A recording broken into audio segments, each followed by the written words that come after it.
Hi, today I want to talk about how I make music and what I use to make music for this YouTube channel, because yes, pretty much all the music that you've heard for the past more than 10 years on this YouTube channel has been made by myself or my channel partner. But here, let me tell you more about my studio. Let's flip the camera. My studio is split up between the computer side over on the left and the hardware synth side over on the right. I like to call it the Tower of Power. Let's take a closer look first at the computer side. So I use Ableton Live as my music software, my DAW. I'm using Mac Mini, it's my main computer, and as you can see, all the ports are maxed out, being used up. And then I have Ableton Push to control Ableton Live. I'm not much of a keyboard player, so this is perfectly fine for me.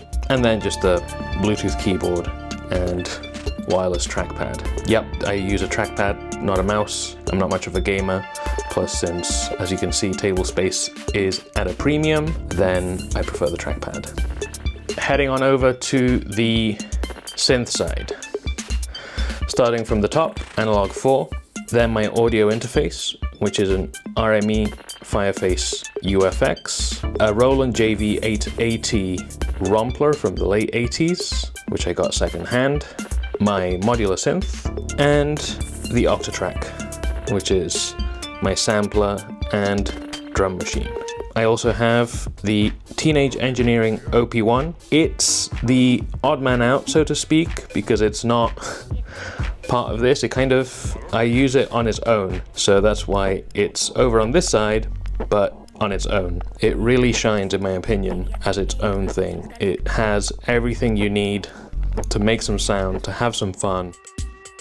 In the 2010s, I got myself the Analog 4 and the Octatrack. Shortly after, I then built out this modular system. Most of the modules I kind of got over a period of time. Let's start off with the Analog 4. So the Analog 4 and the Octatrack came about at the same time. Elektron, going into the 2010s, had a reputation for kind of being idiosyncratic, more of a premium product, still flying the proud flag of the groovebox at a time when software was king. Because basically grooveboxes had a little bit of limelight in the late 90s and early 2000s with like some Roland boxes, Yamaha as well with the RM1X, I think it was called, and the RS7000 if I'm not mistaken. You had like the Roland MC303, which now is kind of retro and vintage. Meanwhile, Elektron was known for kind of having some unique design ideas, and so I became familiar with Elektron in their silver box era, which I'd like to call it, namely when they were doing the monomachine and the machine drum. And those were expensive instruments at the time, very powerful and with a cult following. But then they came out with the Analog 4 and the Octatrack, I think in the space of 2 years between them. And I was like, wow, this is, yes, not a cheap product, but very interesting what they're doing and maybe what I'm looking for. There weren't that many other manufacturers really making hardware boxes that weren't just synths, but that were fully featured music production solutions. Basically, you had the MPC, which was kind of stagnant unless you were invested in that workflow, or Elektron. So I decided to go with Elektron. I feel like I still haven't reached the depths of the Octatrack. I think very few people have. And the Analog 4 is deceptively easy to use and also deceptively powerful. The Octatrack is a more complex beast because it just is multiple solutions in one.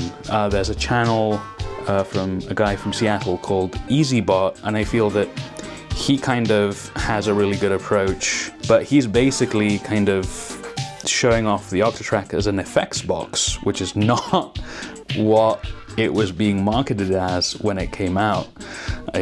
When it came out, not Elektron themselves, but people were kind of lazily saying this is Ableton in a box.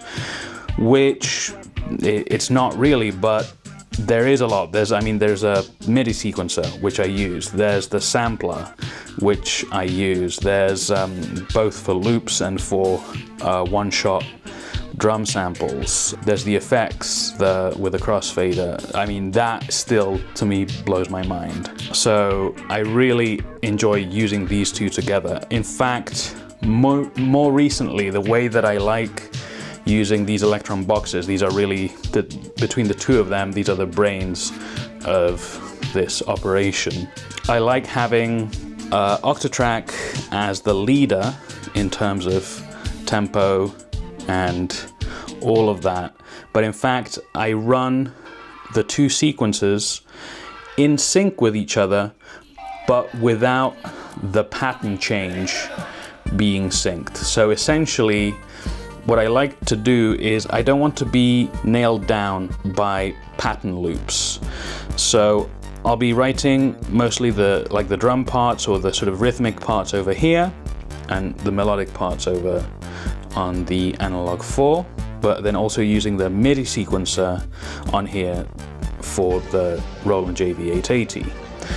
However, the way that I use this is, for example, maybe I have pattern A1 going 4 times here on the sequencer, but then over here I might have pattern A1, then it goes to A2, A3, A4, all while over here A1 is just repeating. So the way that I do that is by using the song mode on both devices running in parallel. The downside is I do have to set the patterns twice. So I am sequencing kind of in parallel both machines, but the upside is that I do have the freedom to combine the patterns from the two boxes in different orders. I'm not beholden to the pattern change. The Analog 4 obviously also controls the modular. So essentially the modular is a 5th voice for the Analog 4. The Roland JV-880 bringing in those 80s and 90s sounds with a lot of polyphony. I don't really program the sounds. You can, but this is it's best to think of the Roland JV-880 as a vault, a bank vault of retro sounds. It's just 1U in terms of rack height, but it packs a punch. Audio interface, the RME Fireface UFX, I got alongside the Elektron stuff because I wanted to record everything at the same time. And I have to say, while I have gone through a number of computers over the years, this has remained. This has connected to all of them, and it still works with all the current Apple shenanigans around connectivity and the new processor architecture and whatnot. So I hope to be able to continue using it because it still works really well. Obviously, you might be wondering, okay, when you make music, like how much of it is hardware, how much of it is software? Well, there's a bit of a division of labor here. And there's two scenarios when talking about that.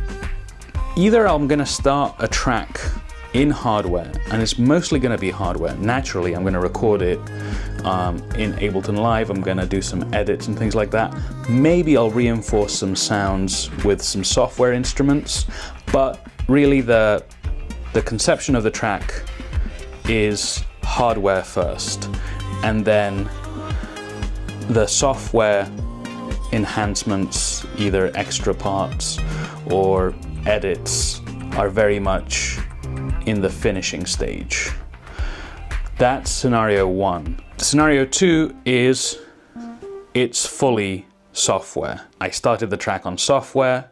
I just use Ableton Live, my controller, and that's it.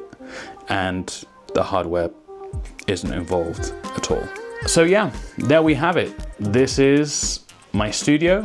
Thank you for checking it out. Take care, and until next time.